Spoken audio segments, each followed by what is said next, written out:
Obasanjo has spoken, not in whispers, not behind closed doors, but boldly, publicly, and without fear. And what he said is shaking Aso Rock to its core. He warned President Bola Tinubu, Nigeria is about to explode. But what exactly is Obasanjo saying that others are ignoring? Stick around till the end because we'll show you the exact issue that could lead to national collapse and why this warning may be Nigeria's last chance to turn back from the edge. This isn't just another political drama, it is ticking time bomb. Don't forget to subscribe, hit that like button, and share this video with every Nigerian you care about because this information, it is not just news, it is a wake-up call. The weight of Obasanjo word. When Chief Olusegun Obasanjo speaks, Nigeria listen. Like him or not, Obasanjo is not just a former president. He is a former military ruler, a two-time elected civilian president, and a power broker in Nigeria politics. He is a man who has fought in a civil war, lead the country through economic boom and near collapse, and called out president without blinking an eye. So, when Obasanjo says Nigeria is sitting on a keg of gunpowder, you better believe the powder is already smoking. Obasanjo didn't just rant, he outlined clear warning signs. Bad governments, ethnic tension, widespread poverty, youth anger, injustice in the courts, and the misuse of power at the very top. We break down each of these one by one. But before that, ask yourself this. If someone like Obasanjo with his inside knowledge is ringing alarm bells, it is the time to listen carefully. What is pushing Nigeria toward the edge? Let's start with the obvious bad government. Obasanjo says Tinubu's administration has failed to lead with fairness, vision, and national unity. Instead, Nigeria is suffering from a confused economic direction, political appointments based on loyalty, not competency, lack of transparency at the highest level. Take this, for example, under Tinubu, fuel subsidy was removed with no serious plan to ease the suffering of the masses. The result, inflation, food prices have skyrocketed, transportation is now a luxury.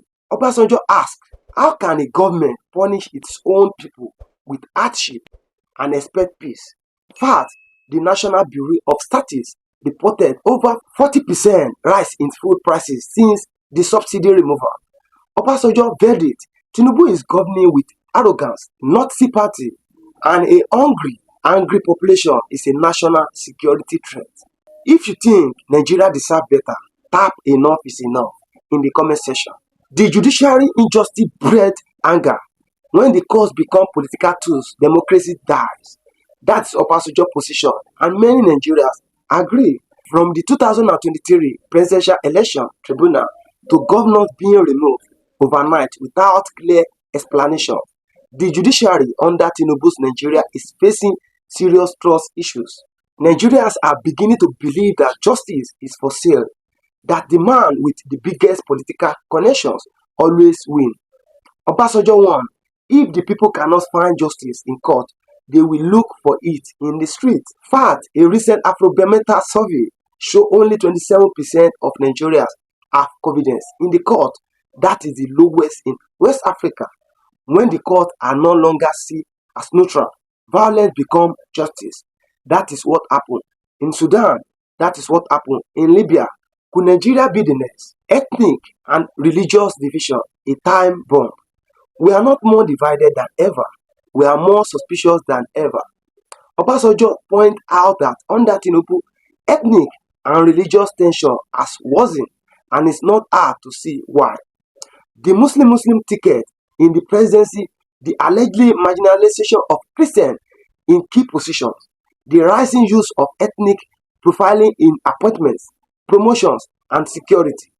These actions, according to Obasanjo, are planting seeds of bitterness across the country. In the southeast, IPOB remained banned, but Fulani herdsmen are walking free. In the Middle Belt, Christian communities are under attack, yet no solid arrests.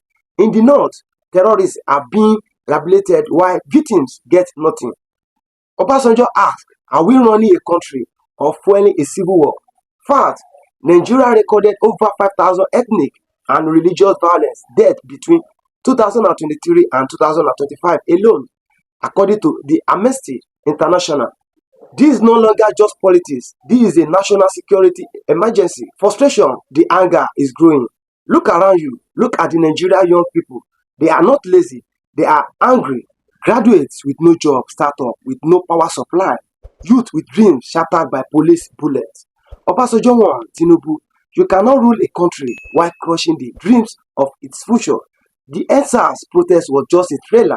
What happened when 70 million angry youth finally say enough? Fact, 72% of Nigeria youth believe the country is heading in the wrong direction, according to a 2025 youth survey. The street is boiling and Tinubu is adding more fire. Obasanjo didn't minimize war. He said the economy under Tinubu is not just bad, it is collapsing. The naira is on life support, inflation is eating salaries alive, debt is rising while production is falling. Here is the shocker, Tinubu has borrowed more money in 11 months than Obasanjo did in 8 years. And what it's being used for? Trips, luxury car for lawmakers, palliative that disappear without trace. Facts, over 20 states in Nigeria cannot pay salaries without borrowing. Obasanjo won when a country borrowed to eat, its collapse. It's not far. What kind of country lose over 2,000 citizens to bandits in over 1 year and still tell the world it is safe? Under Tinubu, Nigeria has become a killing field. Boko Haram is still attacking villages.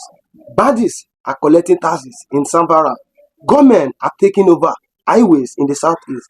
Soldiers are being ambushed in Plateau State, and the government response silence deny and sometimes propaganda. Obasanjo declared no president should sleep well when his people are dying daily.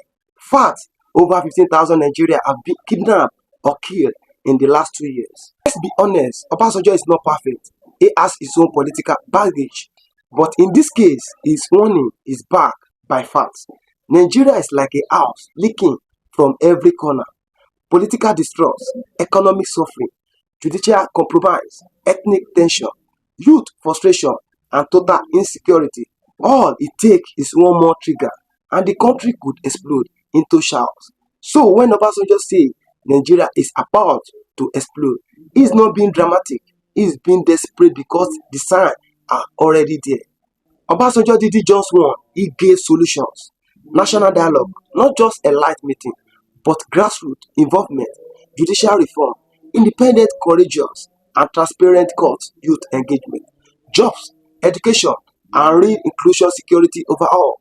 Modernize the police, sack failing generals, balance appointments, reflect Nigeria through diversity, economic plan, focus on production, not just borrowing, but with Tinubu listing. So far, Tinubu never respond to Obasanjo. But the people who are watching, history is recording. A country doesn't collapse in 1 day. It happens in pieces. And when the final piece falls, it's too late to fix anything. Those are Obasanjo words. So Nigeria must decide. Do we wait until everything breaks? Or do we speak up now before the explosion happens? This video is more than content. It is a call to save Nigeria. Now is the time to speak. Now is the time to act. Like this video, subscribe to the channel, share this with 5 people today. Comment, we must save Nigeria. Because if you don't, who will? Nigeria can still be saved, but the clock is ticking.